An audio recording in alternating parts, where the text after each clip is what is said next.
That's not a lot of plans. Yeah, it is one of those. 6. Candace says I only have 6. So I'd like a plan.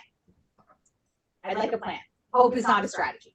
That's what Chris says to me every day. I'm like, well, hopefully it's just gonna get better. No. I think there's a couple more in the inbox, Kiana. Matt, let's pull up, let's go to the second page of the connectivity plan. So my goal for you today is for you to be able to kind of move a little bit quicker with this, okay? The connectivity plan can feel a little bit overwhelming because it feels robust, but it actually can be quite speedy. And if you haven't been doing this yet and you're sort of starting all over again with trying to figure out what this looks like, the easiest thing to do is just follow along with what I have in the sample. It's pretty close to what you need. Question? Yeah, I'm struggling with mine because I'm actually wanting to put something in there that I know that I will do. Okay, so the comment was, I'm struggling because I want to put stuff in there that I actually will do. So here's the key. It has to be stuff you're going to do, right? I think I've shared with you some of these event ideas. Some people come to me with event ideas and I'm like, that's a great idea. I would never do that, but it's a great idea. And it's probably going to work for you. Like my girlfriend Erica does like flower making parties. I mean, I have zero interest in going to make flower. Like, I'm like, well, can you just make me one and give it to me and I'll go home. That's my idea of a party. So it has to be stuff you want to do. So when we go through this, I'm going to point out a couple of things and then we're going to go through the samples to illustrate some of these points. Okay. So the central idea is to focus on one initiative every month and deliver it 3 different ways. There's no right way to fill out the chart because every realtor runs their business differently. So these are all going to be very evolving based on who you are, but there are a few fundamentals. Matt, flip the slide for a second. I just fixed the echo issue. Great. Can I move now? Yes. Great. Whew, that was going to get long. Okay, so these are all of the ideas and they're probably not even exhaustive, okay? There's a couple things that I want you to make notes on if you're making notes right now. Number 1, your plan needs to be what I call wide and deep. So wide is I send out a newsletter or an email or a Happy New Year something to my database. That's wide. Everybody gets it. Yes? This is not in your material, by the way. This is just me talking. I think it might be in the connectivity plan booklet, which is from your original booklet. That's correct. So you'll just need to make notes somewhere. Until it's Friday. I have it in my office. Okay, bring it back in.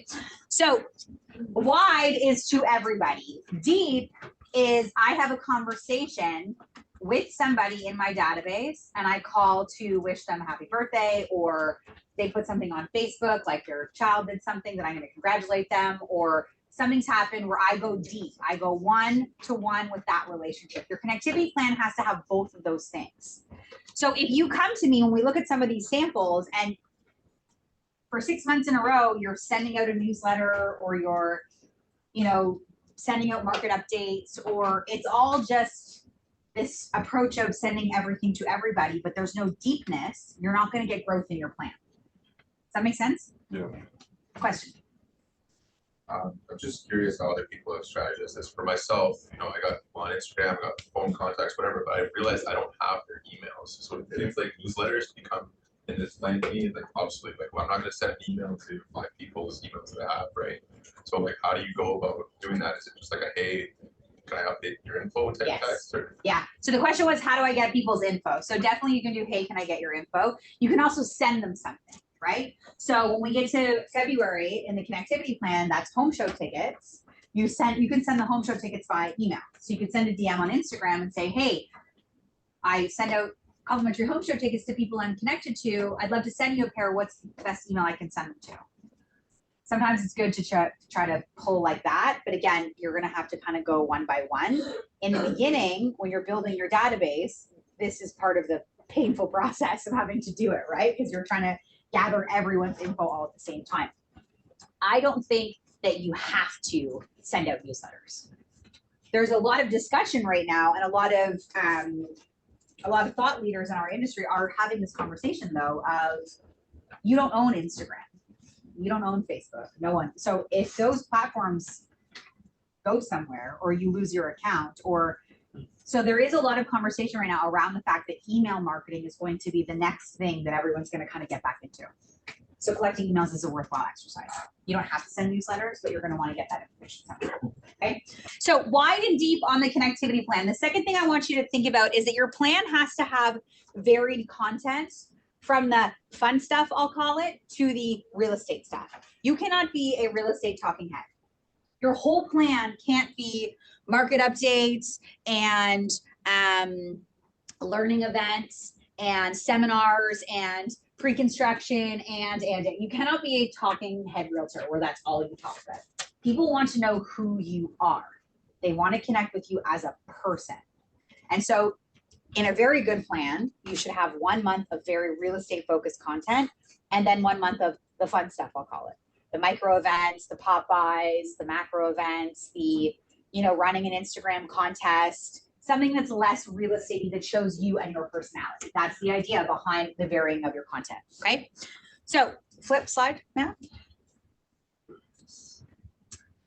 These are all the different ways we talked about these. Go again. Okay, so here is the sample. This is how I've tried to lay this out. It's not perfect for sure, but it kind of gives you a bit of an idea of what I just said. This idea of real estate content and the fun stuff. So the Happy New Year letter, which we'll produce in January, I actually gave Chris a project and he was like so excited. It was hysterical. I'm like, I think this year for January, instead of just doing like a market letter, I think we should publish a report. And he was like, oh, we should do a report. I could write it. We could do a chart. We could have a graph in. I gave him a Christmas present. I'm like, you go make the report and come back and I will distribute it. So in January, we're going to try to have this very nice report. That is very real estate focused content. Yes. Then we do the home show tickets. They are real estate in the sense that it's a home show, but it's fun. You're not talking about real estate. You're not talking about stats. You're giving them something. The home show initiative is super cost effective. You're only charged for the tickets if they go. They have no idea that they're free for us if they don't actually attend. It's just a gift, and it's an easy way to collect emails and collect information. Then you do your CMAs. You can move CMAs earlier if you want. You can move that around. April trades guide. Again, that's pretty real estate-y, but I think it's okay. Then you have Mother's Day, Father's Day, which is fun content, right? The fun stuff. Client appreciation, CMAs always twice a year. Back to school stuff, Halloween, charity, holiday gift, and then you'll see at the end of December, you come back into very real estate focused information. So in the fall, hopefully you've seen them, you've done a gift, you've done an event, you've done a pop-by, you've, you know, connected emotionally, and now you're coming back and you're like, okay, now it's January, this is what happened in the market. Oh, by the way, have you thought about a move? Do you know someone upsizing or downsizing? How can I help you and your family? I'm really looking to grow my business in 2024. I'd love it if I could count on you for your support. Make sense? Question. Yeah, do we have to put the number like pop-by? I would say like 10 for Mother's Day or 10 for Father's Day, or good question. Great question. So the question was, do I have to put the number in the plan? So if you are a robust connectivity plan follower, so Tristan Clunas in the John Mills office is a very robust. He has his plan and he has it like in the bathroom on the bathroom mirror. And his wife messages me and she'll be like, I'm looking at the plan today and he's not on track. And I'm like, well, you tell him, I don't know. So in his plan, I have actually told him that he needs to add dates because I think that gives it a little more accountability where you can look at the plan and you're like, oh yeah, the home show is this date, which means I have to have the tickets out by this date, which means I have to have the email out by this date. So I think if you've been doing this for long enough and you can use that level of accountability, yes. Otherwise, I don't think you need to have numbers. Now, you bring up a really great point. It's something I want to mention. I see sometimes in the plan, people will say, you know, Mother's Day and Father's Day and this client appreciation is an example, but they only invite like their A+ clients. So let's say you have a database of 100 people. They only invite kind of like their VIPs. They're the best 20 clients they have. And so for 3 months, the rest of the list gets nothing. So you have to make sure that when we have this in here, this has to be to everybody. If you tell me, well, I have 200 names, but I'm only sending things out to 100, you have 100 names. You don't have 200. Does that make sense? Mm-hmm. So be aware of this should be for everybody. And if you have extra stuff for the VIPs and the advocates, that's cool, but don't have it for so much time that you haven't talked to the rest of the people for a long stretch. That's how you get back on the roller coaster. Okay, flip. All right, let's go to some samples.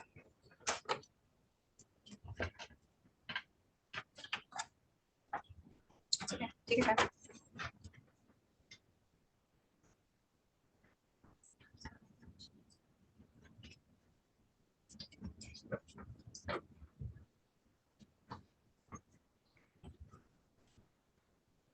All right.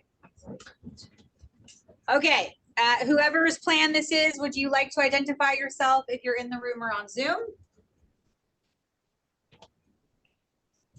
Actually, I don't know whose plan this is, to be honest. Be really good if I was like, I know who this is and I could talk to them. I have no idea. Save the names. We didn't save the names. Okay, great. We have one. Woo! Everybody give Cynthia a round of applause. Yeah. Good luck. Thank you. Everybody on Zoom land, this is Cynthia Dwyer's plan. She's here in the room today. And so we said a little congratulations and a little clap to give her some oomph as we go through her plan. So here we go. So in January, you have New Year's greetings, which I like, and you're going to deliver this email, call, and social media. Perfect. Check one. Market stats monthly. Perfect. February, we have a gap. Have you thought about doing the home show for February? The home show tickets. You send the tickets out. You have the letter. I think the home show is a huge win. Georgia Kodiatis in the Domino's office does the home show twice a year as her part of her connectivity plan. And she comes in and she has like the big, huge box because she orders 1,000 tickets. And she's like holding the box like a baby and she's tapping it. And she's like, my next deal's in here. These tickets are worth $20,000. My next check is in here. I love the home show. So I would have that as your February. March, I can't read that word. Is that the Easter? Easter. Yeah. So fun fact. Easter is early this year, so your whole plan changes because Easter is early this year. I met with the Papajewski team and they had this huge thing planned for April. And I was like, we have to move it into March because it's early this year. So I like Easter, but we also have this educational pre-con seminar. So it's not wrong if you want to take Easter as a smaller idea. So if you want to focus on your advocates and do pop buys or something for Easter for a smaller group, that's good. And then having your educational event as the bigger group, that's good. The only time I really like to see more than one thing in a month is if this is for everybody and this is for a smaller group. Otherwise, you could think about doing Easter for your whole list in March if everyone celebrates or acknowledges that holiday. That's something else you have to think about. But we're going to have Happy New Year, and then we're going to have home show tickets, and then we're going to have this. So your question, Cynthia, your homework is to determine, am I going to leave Easter in March and have this for everybody? And am I going to move my educational seminar over here? Or am I going to leave the educational seminar here, do this with a smaller group, and add something to April? Make sense? For April, I would do, I don't see a trades guide in here. Okay, so let me take a step back. There are two things that I think are critical to your connectivity plan. Number one is the CMAs. Critical. The best thing you're ever going to do is the unsolicited CMA. There's a million ways to do it in some variety of time, but it really is the number one thing people want to know. They want to know what their house is worth. They want to know what's happening in their neighborhood. They want to know what their neighbor got. And sometimes, yes, they go on House Sigma. But it's pretty awesome if you send them this really amazing package, whether it's video or print, to be able to say, this is what's happening in your neighborhood. That opens more dialogues than anything else we'll ever do. So CMA is critical twice a year. The other thing that we don't have on here that Cynthia, I want you to put on is the trades guide. I think the trades guide is the second best thing you're going to do. It's very sticky. It hangs around, right? Like here are all these tradespeople. There's a plumber, an electrician. How many times are you like, ceiling has a leak, I need a painter. I don't know, where's that book that guy sent me with the people, and you'll find that. It hangs around the trades guide. It's sticky. It also builds relationships with tradespeople, which can then refer you. Business to business referrals are actually stronger than business to personal referrals, meaning if your plumber sends you a referral, you have a higher chance of closing than if your mom sends you something. It's an easy way to add new people to your database. It allows you or gives you a reason to call people you're already connected to that maybe you don't know super well to say, hey, I'm putting this guide together for my clients. I'm wondering, you know, Shay, are you looking for new people in your insurance business? Is that something of interest to you? Because I can put your name in here and people could reach out to you if they have insurance needs. CMAs and trades guides should be in all of your plans. CMAs twice a year, trades guide once a year. Question? Zoomland? Lisa wants to know if you're missing the boat if they email the home show tickets. Yes, good question. So the home show tickets is, you can email the tickets out, or you can mail them hard copy. I like a mailed hard copy. So the way I run the Home Show Initiative is I think you send. Same thing with the CMAs. You just send it. You don't ask people, do you want to go to the home show? I have these tickets. Because they're going to say, oh, it's okay. Like everyone kind of feels bad. No. Like, do you want to know what your house is worth? They're like, I'll just go on House Sigma. You send it. So Lisa, with your home show tickets, I do like them mailed because I think it's nice to have like a tangible something. But Andrew asked the question about email, where he said, if I don't have people's email and I'm trying to find a way to get it, I do think using the home show tickets to email to people as a way to get emails is a good strategy. Does that make sense? Everyone clear on that? Gal wants to know if you would still recommend sending a CMA if your client's property value has dropped. Yes, excellent question. Excellent question.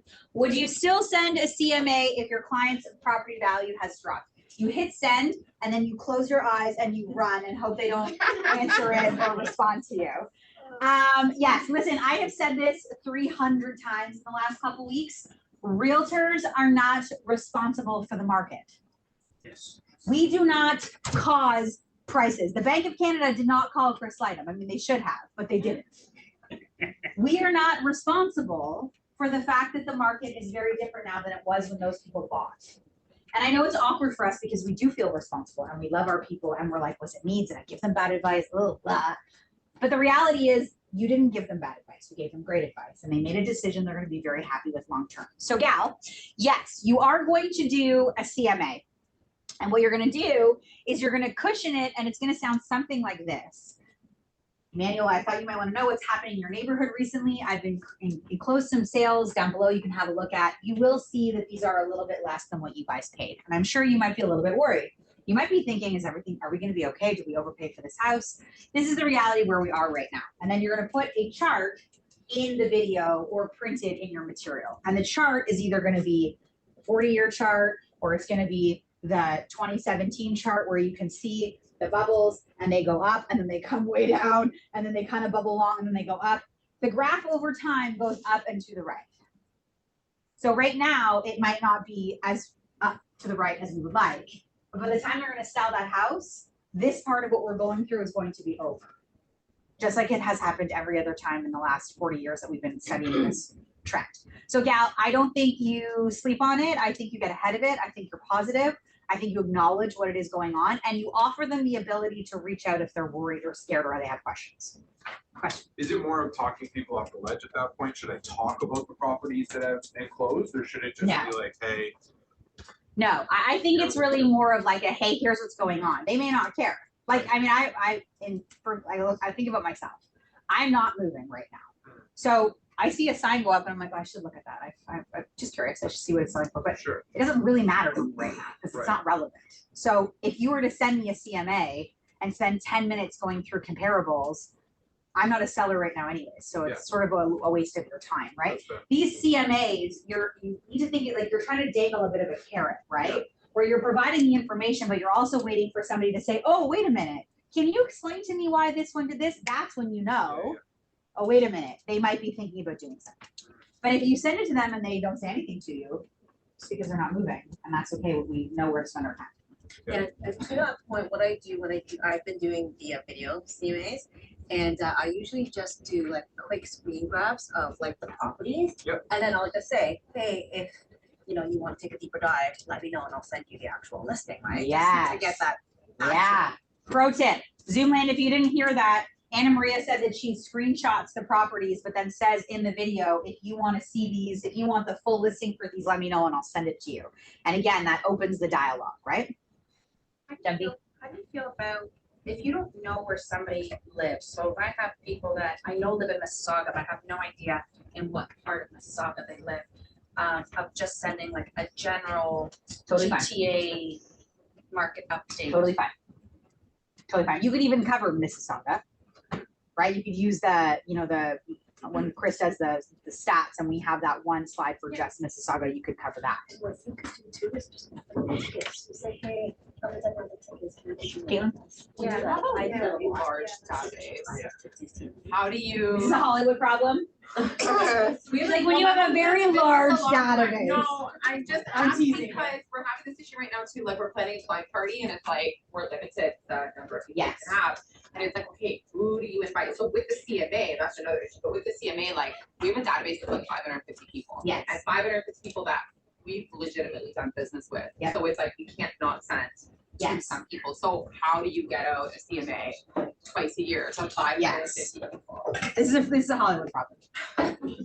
Hollywood problem with our girl Caitlin. You don't, is the answer. You probably won't. So your plan might look a little bit different where you could bucket people. So if you have, Gen V, to your question, let's say you have a bunch of people that all live, they all own a detached property in Oakville. So again, I had a meeting with the Papajuski team this week about their connectivity plans. And Tom said the same thing to me. He's like, I got 600 people on a list. I can't do a video CMA for all 600. They're like, or I just won't work. Like that'll be all I do.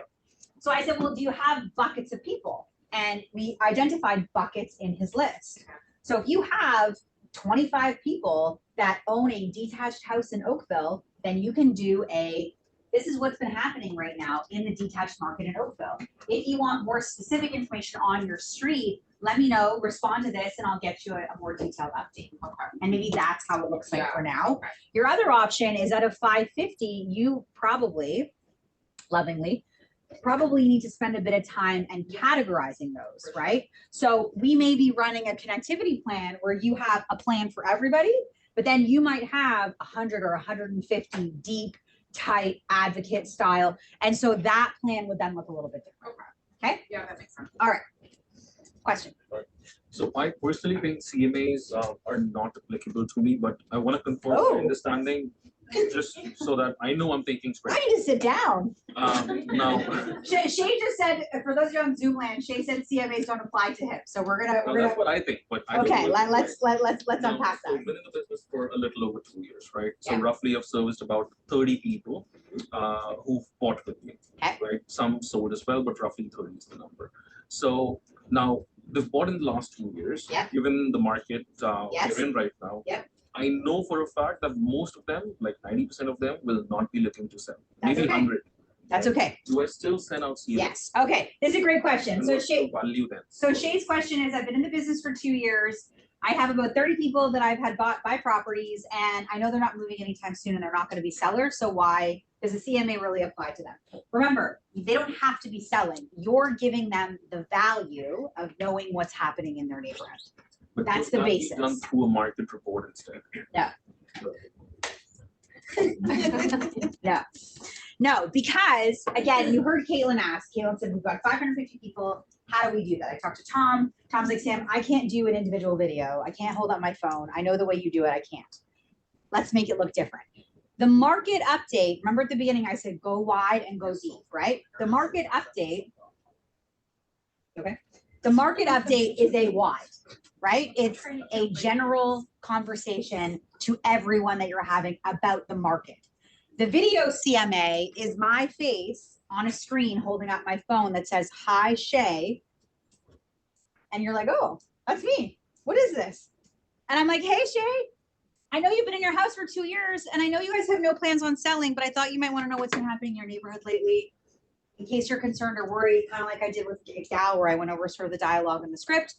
But I thought you want to know, you got a great house, you have a great investment, it's a great asset. This is what's been happening in the neighborhood lately. Thought you might like this information. If you've got questions, let me know. That's going deep, right? Wide and deep. The deep is make me feel important, make me feel special. So it does apply to you. Hang on, good questions on Zoom, man. What month do you recommend doing CMAs? Like specific months? Gosh, people ask me this question all the time. I don't think it matters. That sounds terrible. It matters. Let me say that again. I said something on the recording last week too, and someone messaged me and they were like, did you say that? I'm like, okay, context. I think that you want to do your CMAs early in the year and then before the fall market. So I think if you can do like a January, February, and then a September, or a January, February, March, and then in August. Yeah, CMA is a continuous process. Whenever you meet the client and you give them the CMA, you tell them what is the market going on in their neighborhood. So I don't think it's a 1 month plan. Connectivity, yes, it is. Yes, I but love that. CMA is a continuous. I love that. Zuhur says CMAs are just a continuous conversation, which I love. Okay, 2 more questions and then we're gonna move on. Can you give me a bit of an example for someone like I'm a little newer, like I would still love the opportunity to do this, but like say for example, I've been working with people, like I do have buyers, but then again, they would just buy their house. This would be information to say, okay, hey, I'm back. Like, you know, what about people that I've worked with that are doing leases? Like when you're new and you're working with like, With the leases? database you have, like how, because there's gonna be potential buyers, but like how would I make this work for being newer? Like what's a good example? Okay, good question. So the question was, how do I make this work for being newer? And I'm gonna go through a few more plans and then I think that you might answer the question yourself. So Cynthia, does this help? We're not going over the whole thing. Did this help the first part of this conversation? Okay, so this is Cynthia's plan and you heard me say, Cynthia, it has to work for you, right? So Tally, I'm gonna answer your question when you say, what do I do if I'm newer? What does my plan look like? It has to work for me. Finish this, sorry, I'm gonna but get I to that. forgot to You can email it now if you want, Can. I'll get it for you. Let's go to the next plan. written. Actually, Ooh. for example. It's like a color. Who's this? Come on. That's me. Yes.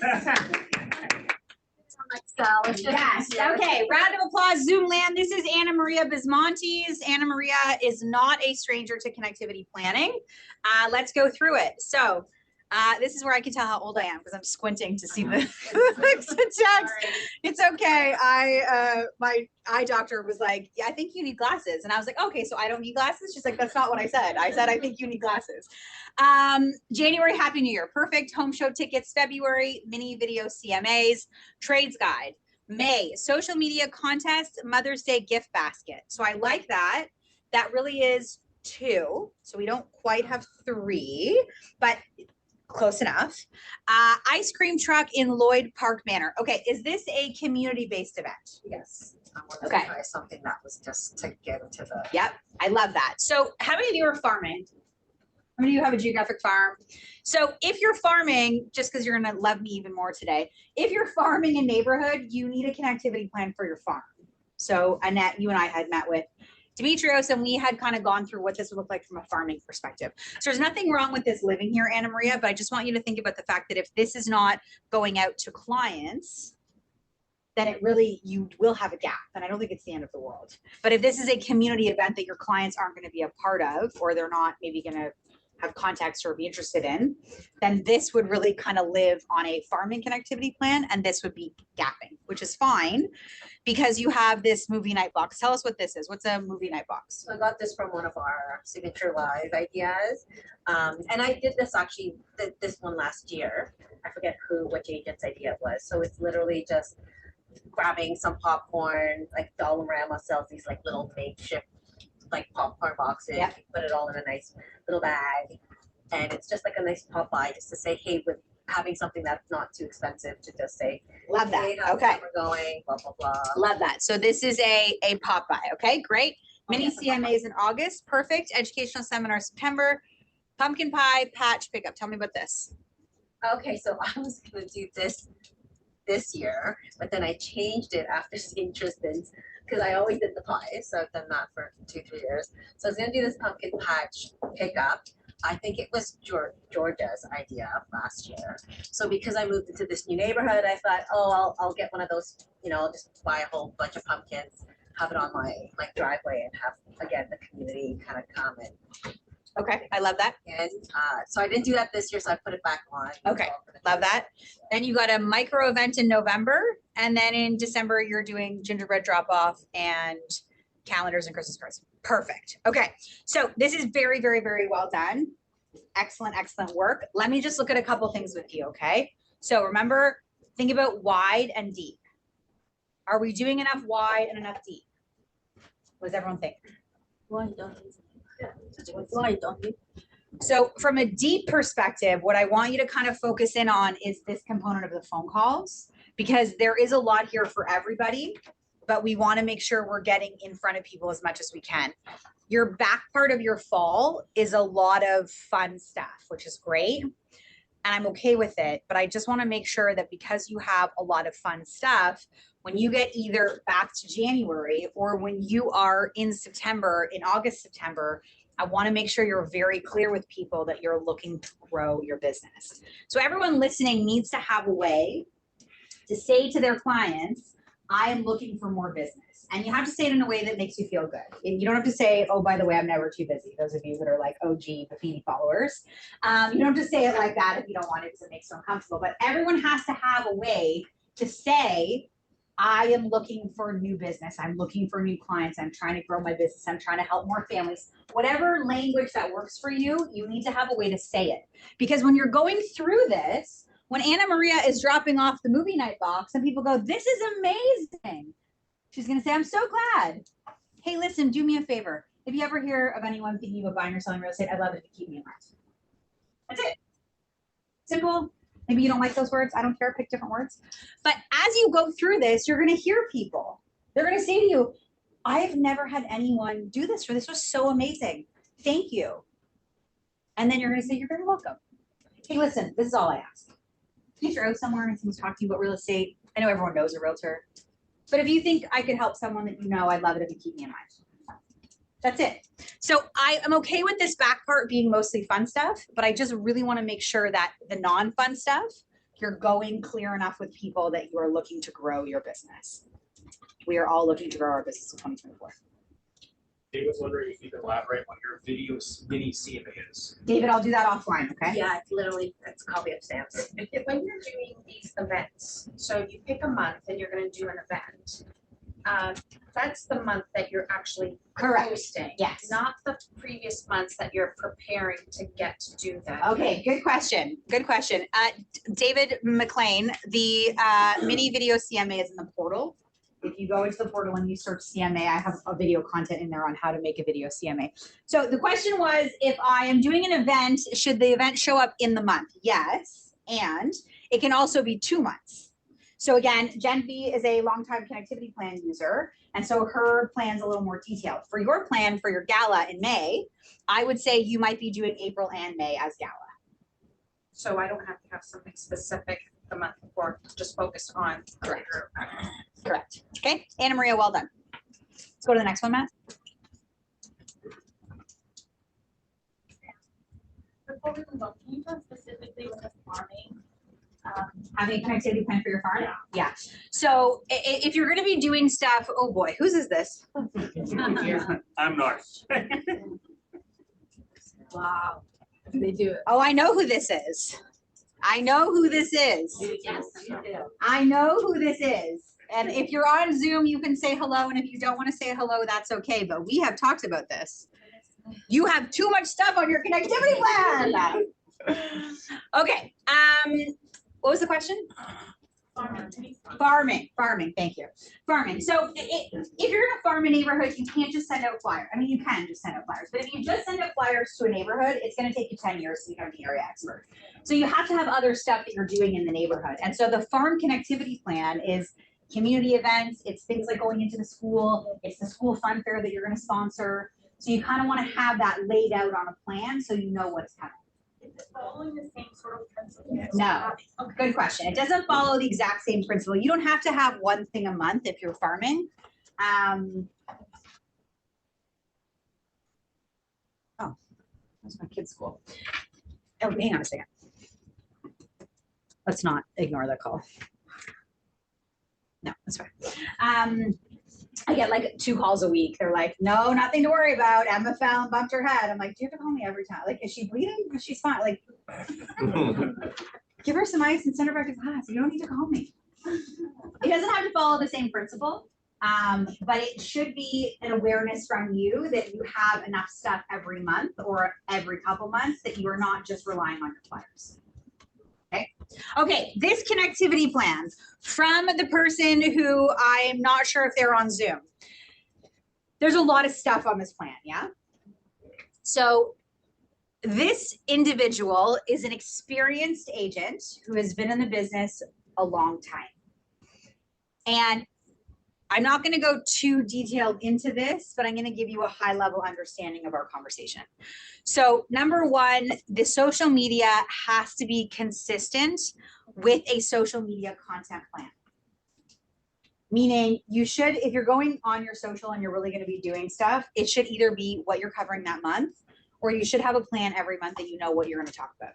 Because the challenge with social is that we don't plan it and then we get up in the morning and we're like, I should post something today, but what am I gonna post? And then we don't do anything. So this individual, what we determined after looking at this is that she needed to bucket her group a little bit better. So Caitlin, similar to your question, she has 450 names in her database, but we weren't getting the return that we were looking for. So if you're doing a reasonable job with your database, you should get a 10% return. So if you have 400 names, you should be doing 40 deals. If you're not getting a 10% return, it's because you're not going wide enough and deep enough. So what we determined is that she had to bucket her list a little bit differently to make sure she was hitting everybody, because the stuff that she was doing was for the same 50-ish favorite clients. So when she's like, but I have 450 people in my database, I'm like, no, you have 50. Because you're only marketing to 50. So this we actually changed, and I thought I had a different one in here because I know we updated this, but we changed this so that it had less stuff. Okay. And she's not sounding off in the chat, so she might not be here. Okay, go next.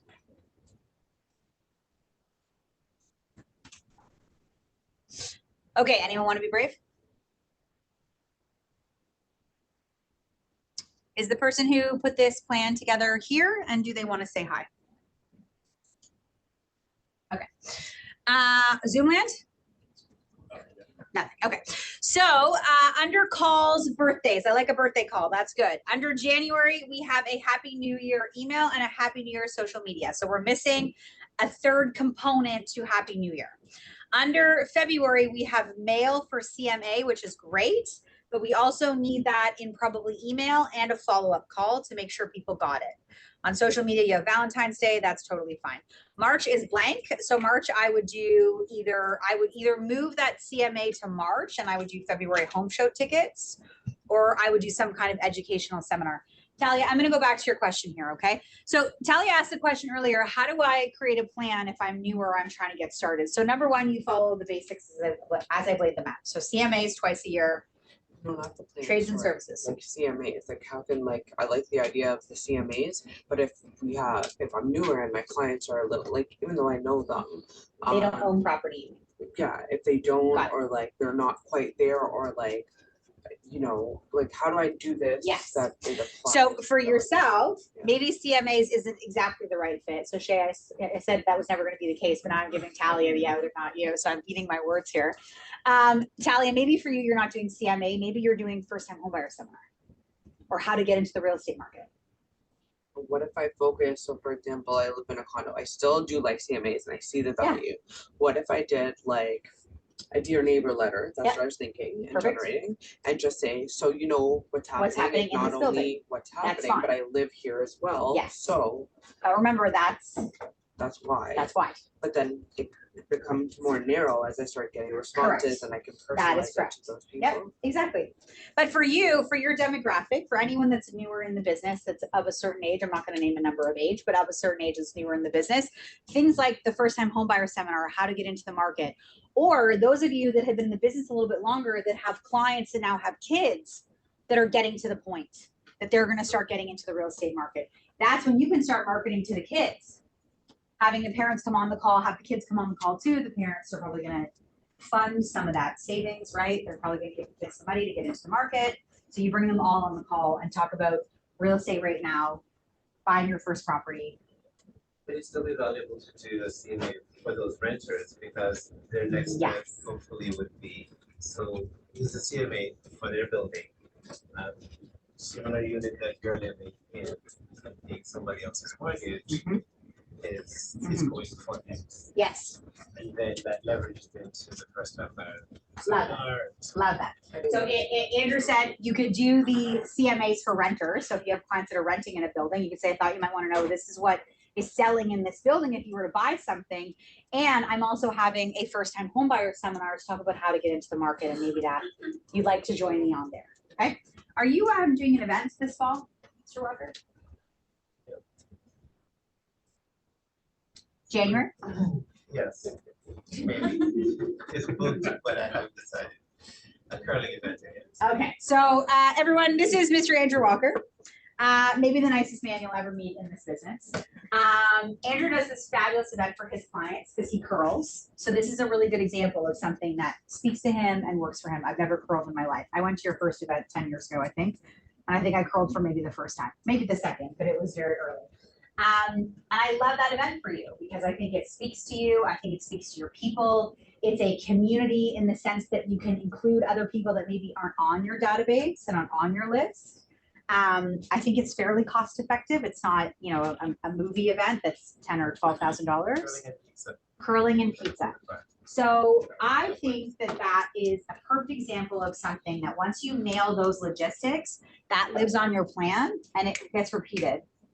We're doing holiday photos with Santa. Signature does this every year. We invite you and your family to come out, take a picture with Santa, or ask Santa to move and just take a picture without him. And we have done it every year now. And now I told Kiana, who's listening right now, I was like, we have here. I'll see you on Santa Day. I'm going to roll in with my kids. That's it. Because it's this, we have a date, we have a time, we book the Santa, we book the photographer, we decorate the space, we get it clean. Nash is going to get the carpets clean. That's it. I show up. That curling event for you, and I was thinking about you last week, is the same example. Once you get the timing and the time of year and the rest of the plan and the checklist, and you know the pizza and you know who to contact for the ice, you know who you're going to invite and how you're going to group it together, you can execute that event no matter how busy you are. This plan is to try to keep us off of the roller coaster, right? To try to keep us out of those moments where we do 6 deals in April and then nothing until July, because we got so busy that we weren't doing any prospecting. And if you could set this up so a lot of it is on autopilot, look, if my hair was on fire right now, Santa's still going to show up and want to do pictures. We're not that busy right now, so I have time to make sure we have all the components. But it's in the calendar, it's booked, it's ready to go. So even if we're so busy we can't keep up, that event is still going to happen. That's where I want you to kind of get to with this. Does that make sense? So whoever plan this is, I like what you have laid out so far. There's definitely some missing pieces to it. I think you want to go back and look at the sample and compare the sample to what you have here. Think about your demographic and the people you're connected to. What are they interested in? What do they want to know? What do they care about? What matters to them? Go back, see if you can fill the rest of it in, and then send it back to me. How many more do we have left? 2. This was a Word document. A Word document? Okay. Let's see. So November, social media posts daily, 5 interactions each day, 1 video each week offering advice on different real estate topics, scheduling 1 coffee or lunch with people in my SOI each week. So this is a great plan. This is very well thought out and very cohesive.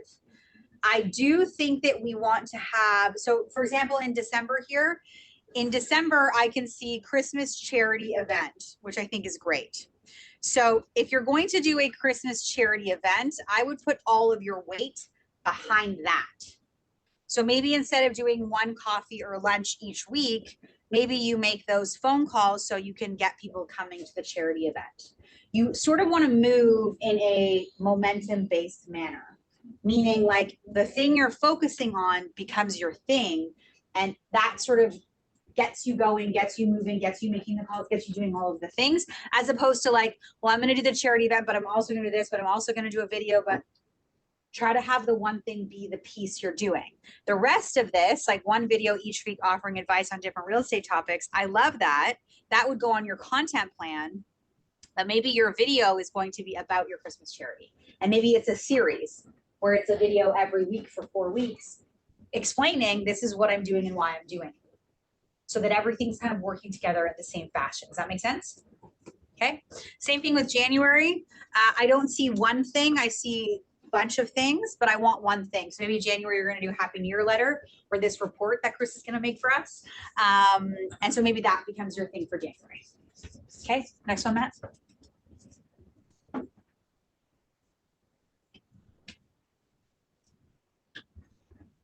This looks great. I'm not sure, are we taking sabbatical from May to August? Like we're just not, sorry, Sam, I'm not working that time. Does anyone want to put their hand up? Does it belong to anybody? Zoomland, does this belong to anyone? You want to say hello? Anyone want to say hello in Zoomland? This is mine. Hi, James. James, what are you doing from May until August? Inquiring minds want to know. 4 months vacation, I think. 4 months vacation, that's a lot of vacation. Okay, let's get into it. So January market and review, I love that. Ooh, I love a food drive. That is great. So James is gonna do a food drive in February. I love a food drive, by the way. Huge need right now. Lots of people in the world are using the food bank. And this is a super easy thing to do in terms of giving back, low cost. If you believe in it, if it speaks to you, great, great, great. James, I love that. March CMAs, awesome. April, Easter. James, same thing. Easter's in March, so we'll move that up a little bit. I'd love to know what you're doing May, June, July, and August. A couple things you could add in there. You could probably add in your trades guide because I don't see that here, which is super important. James, I don't know you super well, but you could do a first-time homebuyer seminar or something about investing in real estate. Oh, I see seminar here. Great, October. You could do 2 of those, again, depending on your demographic. September, back to school holiday dates. I'm assuming that's some kind of information piece. I'd love to see that a little more, maybe like a pop by or maybe even an event sort of idea. I don't see any event on here. I see this seminar for DLC and the food drive, but I don't see any other event. And there's not as much maybe fun personal content as I would like. I think you've got the basics really well laid out. I think you have the fundamentals and those big rocks. They look great, but I think there's just a couple things maybe we would add. And then you're really quiet in the chat, but we really do want to know what you're doing from May until August. I do anyways. I don't know about everybody else. Well done. Good plan. Is that the last one? Okay. If you have not done your plan, just start. Just write out like 5, 6, 7, 8 things. Write down 6 things. Do the plan from now until March. But just get yourself in the habit of like, what am I doing every single month? So that I'm not on the roller coaster where I'm prospecting and finding new business. And then once I find that I'm so busy servicing that I'm not generating any other new business. And then I get to the end of the week, month, day, whatever, and realize I have no more new clients and I've got to start all over again. James actually wasn't planning on anything in the summer. He's just newer to the connectivity consistency, so he wasn't too sure about the summer months. All right, James, I love that. Thank you. Thank you. Thanks for letting us know without you were taking a long holiday. You can definitely do a lot in the summer months, James, and I don't know you well enough to really answer this question fully, but again, given your age, your demographic, and the people you're connected to, what do they want to do in the summer? Do they want to go to a Jays game? Do they want to have a family barbecue? Do they, I don't know, do they go away for the long weekend in July? And so you get those little ketchup, mustard, relish packages that you could drop off. You know, do they have young families where you can hand out pizza kits? Really, it depends on you and your demographic. You did a great job on your setup so far. But definitely if you want to kind of flesh out a little bit more, I'd be happy to look at it again. Okay, we're going to talk about the listing presentation. We're going to cover this in 2 classes. We did last week the listing process. Today we're going to talk a little bit more about the actual presentation and what you should be talking about and covering. We're going to talk about commission a little bit today and a little bit on the staging conversation, which I know is such a hot button right now. And then when I see you next week, we will do the rest of this information. And our last class, we will do negotiating. I'm wondering, just throwing it out there, I'm wondering for our last class, because we are going to do lunch, those of you on Zoom, use the chat and tell me if you want to come in for lunch on the last day. Because if you are going to come in for lunch, I might adjust the time of our last session. So if I can accommodate everybody. But if those of you are on Zoom and you're like, I'm on Zoom because I'm not coming out anyways, then I'm not going to change the time. So use the chat, please, and tell me if you're going to come for lunch on the last day. The last day is in next week or the week after? Oh, right. I screwed that up, didn't I? The 17th. Our last class is the 17th. There was only 5 modules of content when I looked at the content. But then on the thing, it said 6 weeks. So I'm like, Mike, what are you doing? What's the 6th session? And he was like, oh, well, you just catch up on this, or you do that, or you have a guest speaker. And I was like, oh my God, I've been telling people it's 5 weeks because there's only 5 modules. Okay, if you're coming in for lunch, use the chat so we know that. All right, what do sellers want? When you're going in on a listing presentation. Get the top dollar, right? Get the top dollar. Let's not mince words here. Sell quickly. Less stress or no stress. No stress. To sell. To sell today, yeah. Just to sell it. Just to sell it. What do they want to know? Value. The value of your home. Value of their home, Process. the process, commission, Maybe improvements to get top dollar. good, improvements to get top dollar, Capability. capability, Zoomland. What do sellers want to know? Are you qualified? Are you doing a good job? Do you have any idea what you're doing? Have you had a listing before? If you lower your commission. Will you lower your commission? What do you, the agent, want to know? Their motivation? Crazy. Are they crazy? When we're gonna go anyways, but we'd like to know before we get there. When, good. When they're looking to sell. What their expectations are. What's their motivation? Good. What's their motivation? So at the bottom, I put these 6 things to be answered. Typically speaking, in my experience, every question a seller has falls under one of those 6 categories. This is thanks to my friend Rob Vivian, who has a real estate coaching program, who's come in and spoken for us before. He has this 6-question listing presentation script. Now, I think his listing presentation is a little bit too basic. I say that with love, but I definitely think if you go into someone's property and you're like, I'm going to answer these 6 questions, and then you're going to sign the contract, I think there's a little more fleshing out required, in my humble opinion. But I do think that the way he's laid out these questions is perfect, because I think every question the seller might have falls under one of these categories. So when they say, well, are you the right person to do the job? That's why they should pick you. And if they say, well, will you reduce your commission? That's what do you charge? Or someone said they would do it for less. Or if they say to you, is now the right time to sell? That's how's the market?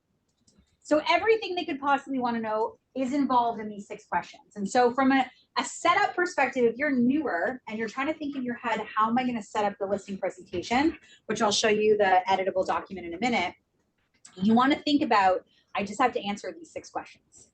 These are the questions they want to know, and I'm going to answer these so we can move forward. If you're in a listing appointment and you're talking about whether Benjamin Moore Cloud White is the right color for the walls, you've gone rogue. We're off track. You got to rein it back in. We've missed something. Okay. So number 1, step 1. So we're going to talk about, this is the actual presentation. Last week when I saw you, we talked about the process, and I kind of went through like getting it set up and the kind of research you had to do and all that kind of good stuff. Today, and when I see you next week, we're going to talk about the actual presentation. So when you arrive at the property and you say hello. Remember last week we talked about having the box, dropping the information off, all of that stuff. We've done all of that. You ticked all of your boxes. Now we are here. Hello. Thank you for having me. Let me put my stuff down at the table. Show me around. When they are walking you through the property, I have here always be positive. Please circle that. Put big stars by it. We can't help ourselves. We walk into this room and we're like,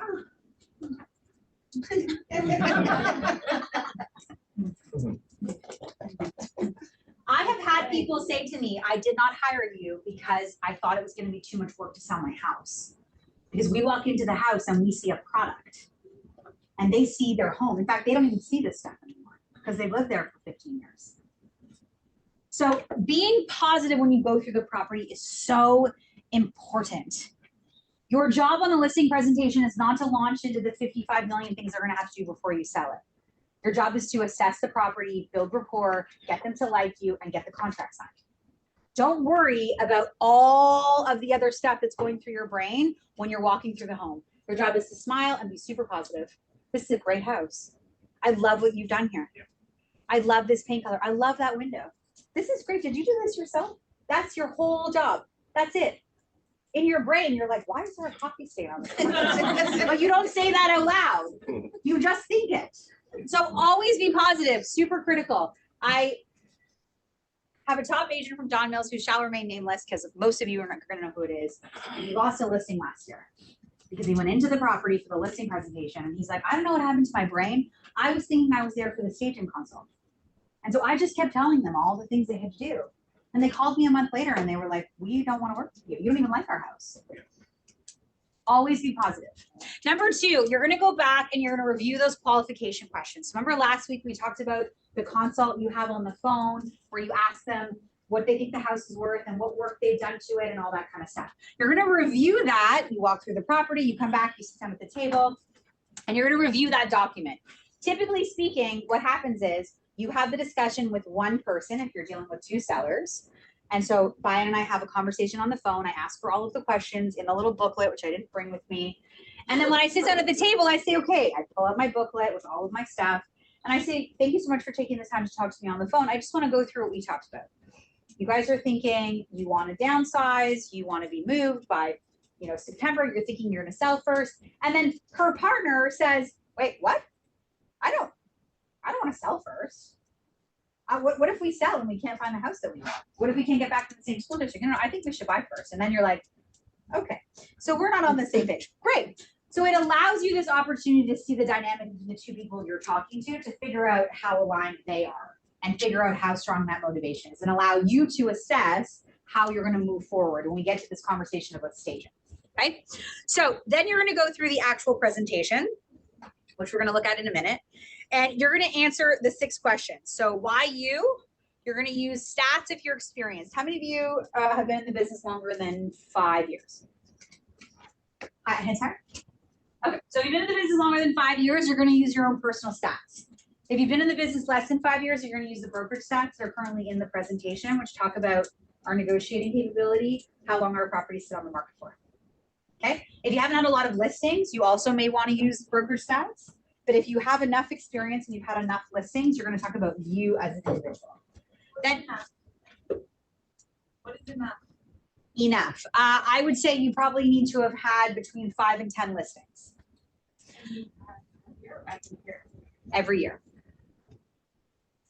Then you're going to talk about why the company. You're going to talk about Royal LePage Signature. You can talk about our rich family history, our experience in the business. You can talk about Royal LePage Canada, a brand that's over 100 years old. We are the most quoted real estate firm in the country, the most impressions online, the most trusted brand.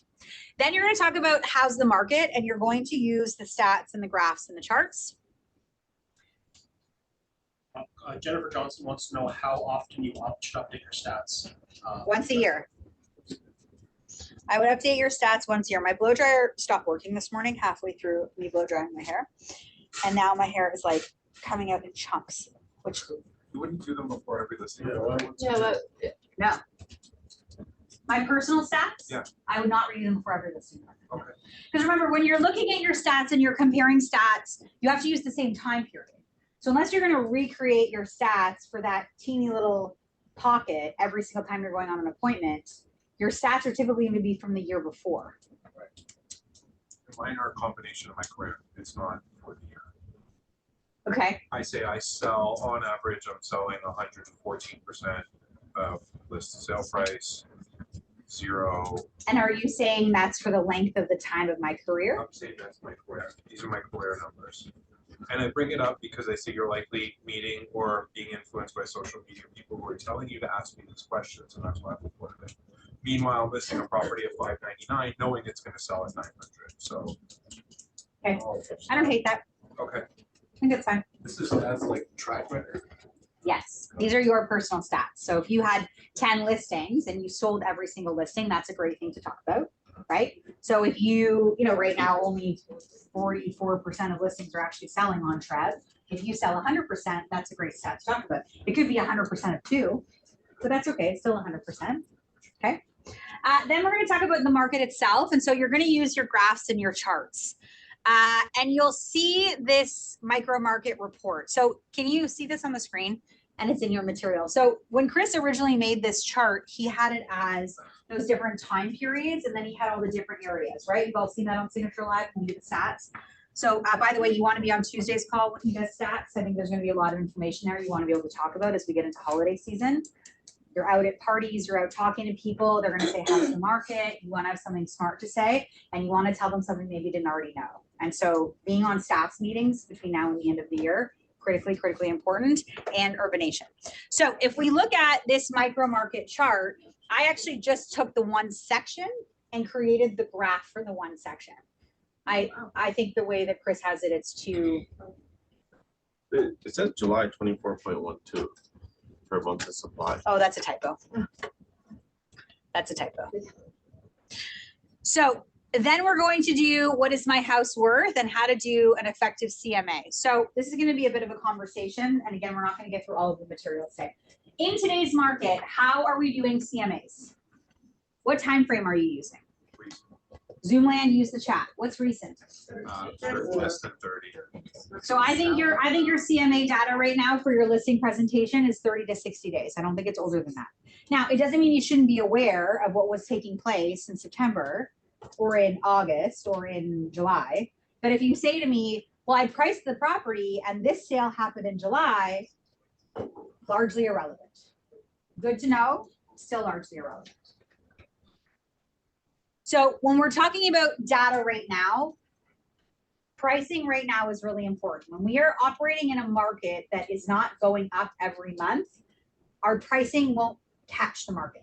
So back in the spring, when things picked up really quickly, if we brought a property to market and we maybe missed the mark a little bit, in the next couple of weeks, it was going to go up anyways because the market was going up every month. So then your price would just catch up to what things improved by. That's not happening anymore. So when you're looking at your pricing, you're either going to need to be at the exact same number as your most recent comparable, and maybe even in some cases less. If there is 4 months of inventory, this is August 2023, 4 months of inventory in the condo market in C1 alone, that's a lot more than, I believe this number should be 2.4 in July, but I have to go back and look. That's a lot more inventory. And so if this is 805 with 2.4 and this is 791 with 4, what do you expect to see in September from that pricing number? You're gonna need to be under 790. So when you're looking at your pricing today, you have to be really clear with your data. If you need help with this, please reach out and get help. You can just send me an email or any member of the management team. Here's the property. I'm going to ask for everything. Here's the property. I want to see the micro market report. I want to see the MPAC with the square footage. I want to see all your comparables. I want to know who the seller is, why they're moving. I want all these questions answered, and then I'll tell you what you should do with your price. If I'm going on an appointment with someone that says, well, we kind of want to try it and see how it goes, you can still take that listing, but I wouldn't be investing $3,000 or $4,000 into marketing unless you're going to use some kind of waiver to get your money back. Okay, so pricing is super important. Number 6, what are we going to do, which is marketing. I put all of these on here. There's probably more like cleaning and, you know, handyman services. People offer all kinds of stuff. The listing presentation is really personal to you. So I think we do a decent job at putting presentation content material together for you that you can use to go on your appointments. But I don't know what every single person, there's no universal marketing plan. I don't know what you're doing and what you want to spend. And so I dump it all into the presentation and you can adjust as needed. Okay, flip the slide. I'm not sure why that says seller's pre at the top. I don't know. I'm moving. Getting a little sleep. A whole slide on staging. God bless Christine. That was supposed to be an actual slide, but I guess we weren't aligned on what I meant by that. A whole slide on staging was supposed to be like an actual slide with information, but she just put a whole slide on staging. So it's fine. See communication. I got an email from an agent the other day that was very clearly written by ChatGPT. Yes. With brackets, brokerage name at the bottom. That kind of gives away the ChatGPT, yeah? Okay, so I want to talk about staging for the last few minutes we have, and then we're going to pick this conversation up when I see you again. So I want to talk about staging and protecting ourselves right now in today's market. So one of the biggest challenges I'm seeing with listings is people are sending me their listing and they're saying it's not selling. And I didn't get permission, so I'm not going to do it, but I got a call yesterday from a West agent, and he sent me his listing, and he's like, it's not selling. And I'm like, okay, let me look at it. And I open it and I'm like, yeah, I can tell why it's not selling. we get into the conversation and I said, why didn't you, like, walk me through why we didn't have this discussion with the seller? Like, why are we selling a property with yellow walls? In no world should we be selling the listing in today's market with yellow walls. It just shouldn't happen. And again, this is in a market where if you go back to that micro market report for a minute, when I said to him, send me the micro market for this segment of the area you're working in, there are 7 months of inventory right now in this pocket. And so he's like, well, here are the comparables for you to look at. And I said, these are all availables. A comparable is not another property that's currently sitting on the market. That's not going to help us. But even those available properties from a comparable perspective, they look better than yours. They have very contemporary painting. They have contemporary staging. The kitchen's been updated. It's very clean. It has modern furniture. Yours doesn't. So this staging conversation is tough, especially if you're newer in the room, because you don't necessarily have $3,000 or $4,000 or $5,000 to put into marketing properties, but it still has to be done. So the question is, how do you do it? What I want you to really kind of buy into is that staging is a requirement in really any market, but definitely in this market. And it doesn't have to be fancy and crazy amounts of money, but you've got to figure out, how am I going to make that offering to my clients? Because from a competitive perspective, there are lots of big teams that are coming in and saying, don't worry about it, we're going to stage the whole house. And they have an inventory and they've got a warehouse and they've got a truck. And they're doing that as part of their commission, not as extra. So we've got to figure out, if you're not there yet, which is fine, you don't need to be, how are you going to do it? So here are your options. Number one, you can DIY. How many of you think that you're pretty good at like decorating and that kind of stuff? I am horrendous. I cannot tell you what color goes in what. No. My house looks nice, but I had a lady do it because I don't know what it looks like. I'm not DIY staging. It'll look worse. It'll just look worse. But you can DIY. A lot of people do. A lot of agents just have their own inventory. They keep it in their basement. Away they go when they're going to stage a house. Nothing wrong with that. Go to HomeSense, pick up some stuff. It doesn't have to be super expensive. Great. The second thing we talked about is the waiver. So you can use the staging waiver, which I think we emailed out already, that says if the property doesn't sell, they're going to reimburse you for the cost of the staging. So you pay for it up front, they reimburse you at closing. You could do this the opposite way. They could pay for it and you could reimburse them at the closing date as long as the property sells. Accessories. The biggest thing that I did when I was trading, when the market was horrendous in 2008, is I went to my stager and I said, here's the deal. Nothing is selling and we don't have any money. So every property I'm sending you into, you're going to use what they have. And you're going to move stuff around and we're going to put some paint on the walls and you're going to hang up accessories and you're going to bring some pillows and that's it. We're not moving things out. We're not moving things in. We're not renting a couch. We're not doing any of that stuff. You're going to use what they have. And sometimes I go in and be like, okay, we can't really use what they have. So how are we going to? But the conversation of the relationship with your stager is critical. So if you don't have a relationship with the stager, this needs to be one of your things you're thinking about.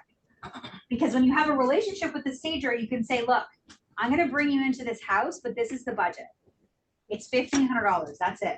Because of X, Y, Z and whatever I'm doing with these clients, that's all the money I have.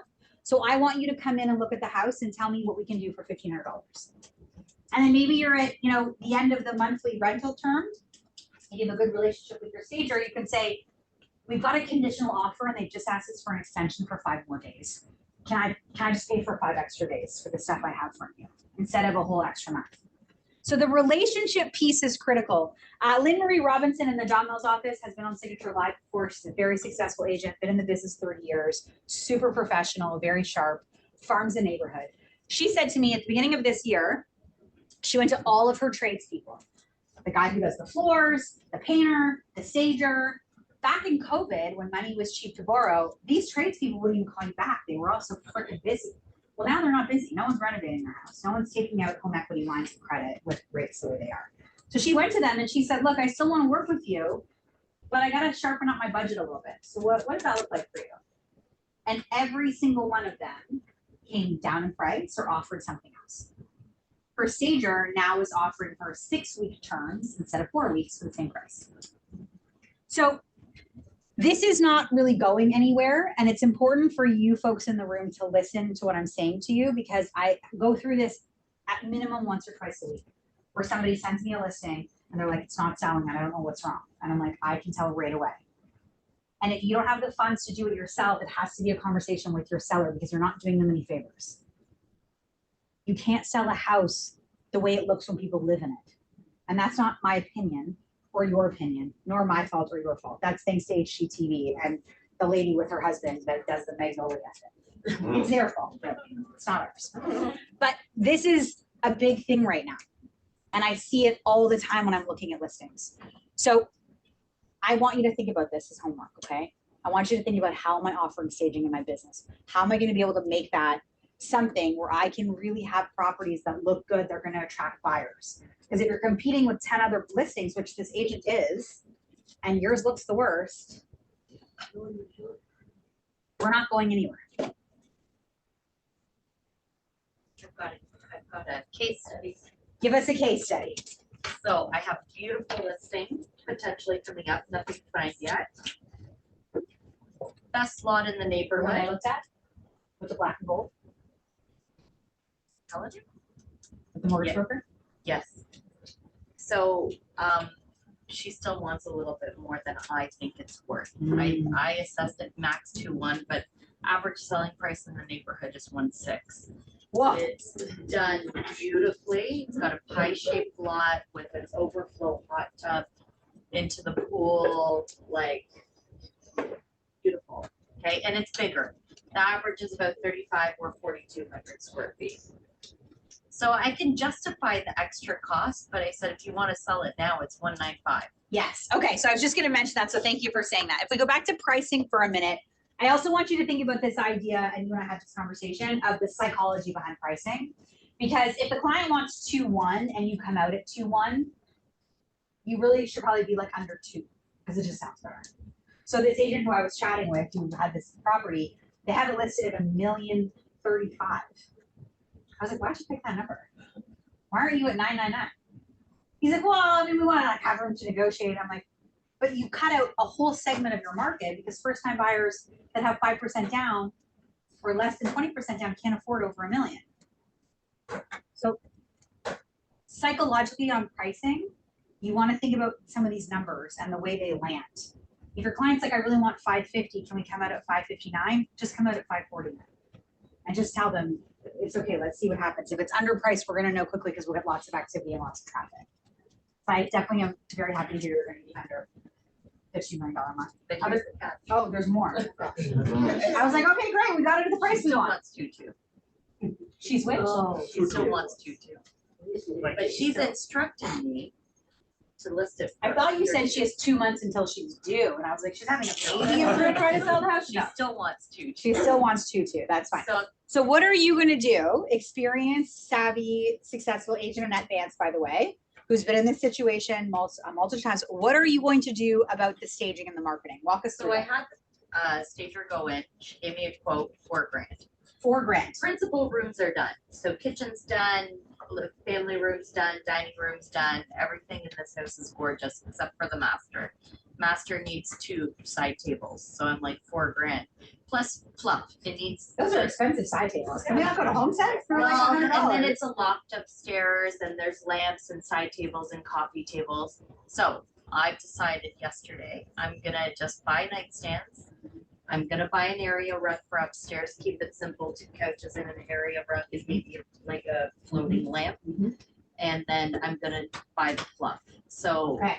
but my stager is giving me 8-week terms.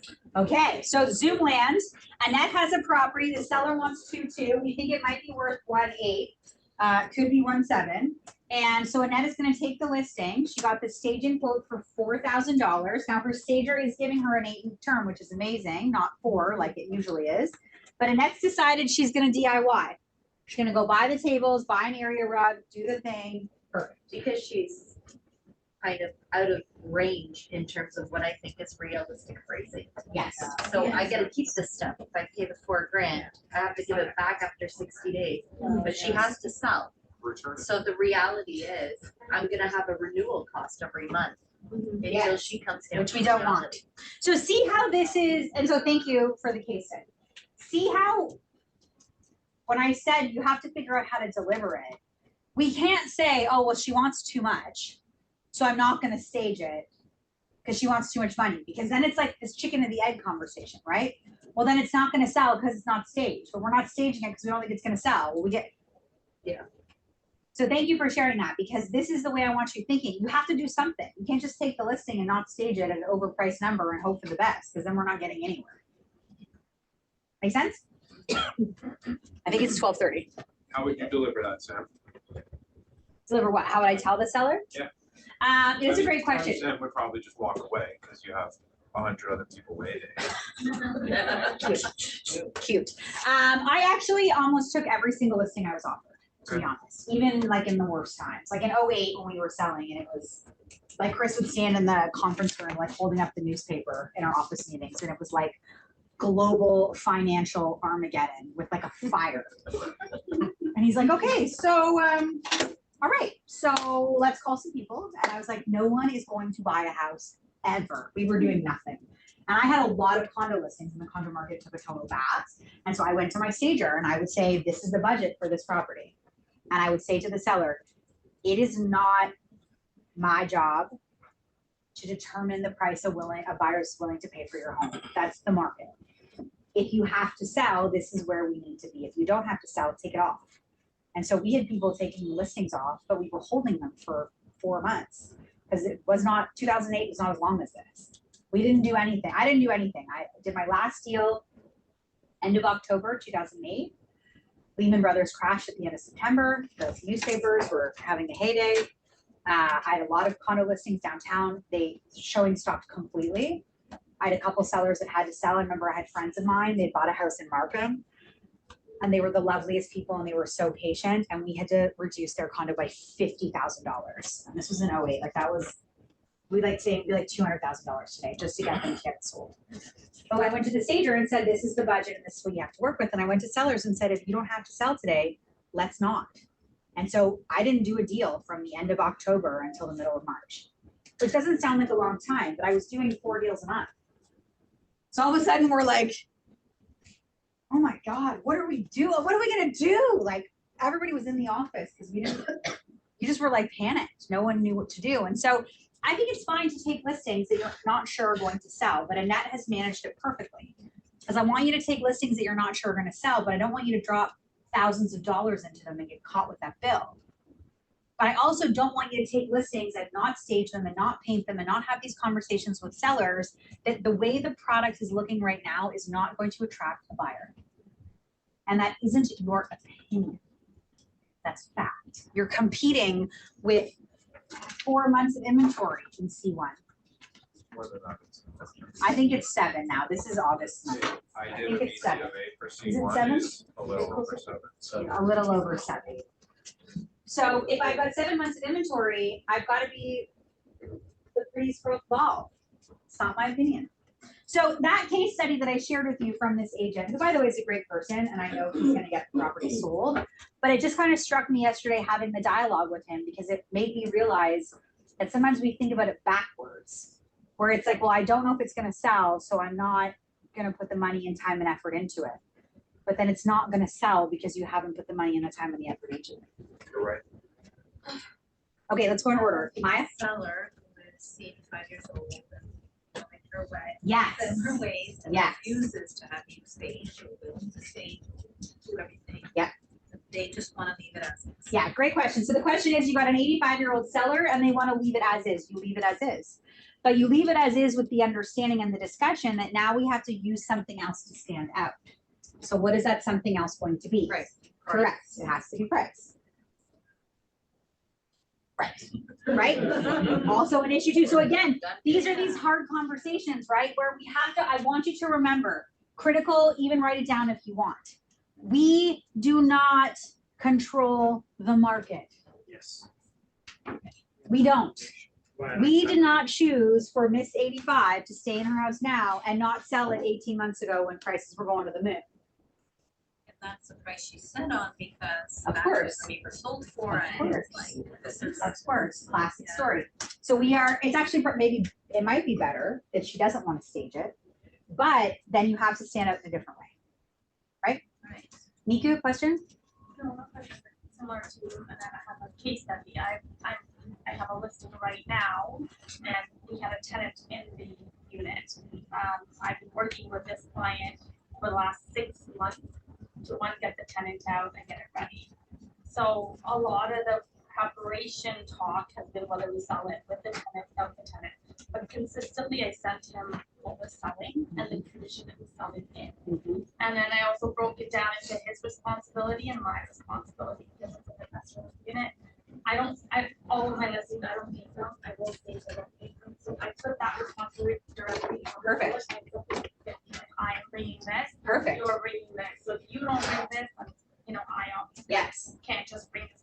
So I think if you break it down in that sense, and if you have the time to talk to your sellers and show them what's selling, how it's selling, like he sent me a photo back of a unit that's sold with some staging furniture on the patio.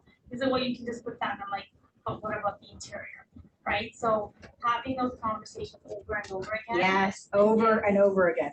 And Over getting and to over. a point where they're like, okay, I will do Yes. this, is a process as well. Yes. You have to remember. Yeah, getting them to buy in. Super. Yeah, going back to Mentori, actually, you're talking about 7 months plus, right? I was going through the stats Jeff sent yesterday. The maximum inventory we had in Oakville, that is 5.36 months of inventory. 5.36 in In Oakville. Oakville, right? So where did you get the 7 months plus the For number? CO1? This is Toronto CO1. Oh, I didn't know that. Yeah, Thank this you, is yeah. just, but see, that's a great question though, because when people hear these numbers sometimes, I was over dinner last night with a group of girlfriends, and I don't do this, but I was moving so fast yesterday. I had my kids, my dog, we were actually go here an appointment, and we had that trust session, which like blew my mind. And so I roll into dinner late, and we sit down, and they were like, oh my God, I just heard that the market went down 6%. And I'm like, oh God, I haven't even looked at the stats. Oh God, I was like, yeah. So how are you guys? I'm just gonna go use the bathroom. And I'm in the bathroom on my phone, like trying to find just emailed and be like, don't go to dinner parties and not have looked at the stats when your Yeah. friends are gonna ask you what's happening in the real estate Yeah. market. But it's a great point because last night when I was talking to them, one of my girlfriends said, well, yeah, but I heard prices came down 6%. And I was like, no, you didn't read that right, honey. That's, But so when someone says to you 7 months of inventory, you're like, where? What is that? In my neighborhood, signs go up and they come down and everything is selling. So it's really important, again, when I said to you, come on to Signature Live on Tuesday to listen to Chris's stats presentation. When you're in environments where people are asking you questions, you want to be able to say, oh, no, but let me kind of walk you through this piece of the puzzle. Right? Last question, and then I'm going to let you go. Just to go back to the previous example, client stubborn, doesn't want to drop price, doesn't want to stage. Your lady? When do you fire them? When you know it's time. You'll know. So 2 things. The question is, if you've worked with them and you're staging, and when you know that you're ready to fire them. So number 1, I think it's going to take us a lot longer to put deals together right now. That's just where we are. Number 2, I think that in stressful situations, I try to remind myself people aren't their best.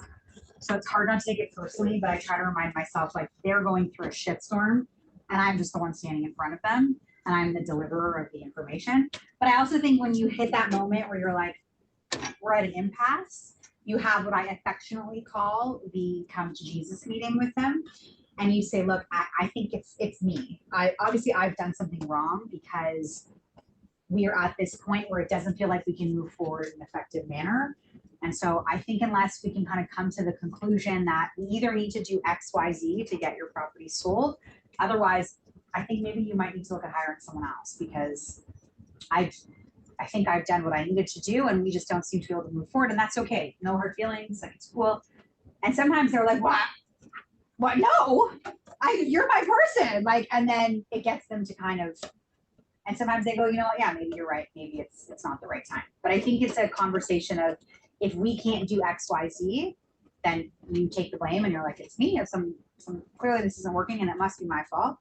So I think maybe we're gonna go a different direction. And sometimes that makes them snap out of it. If you do that, you're removing them from your database. I would say yes. Okay, 12:33, homework, connectivity plans, please.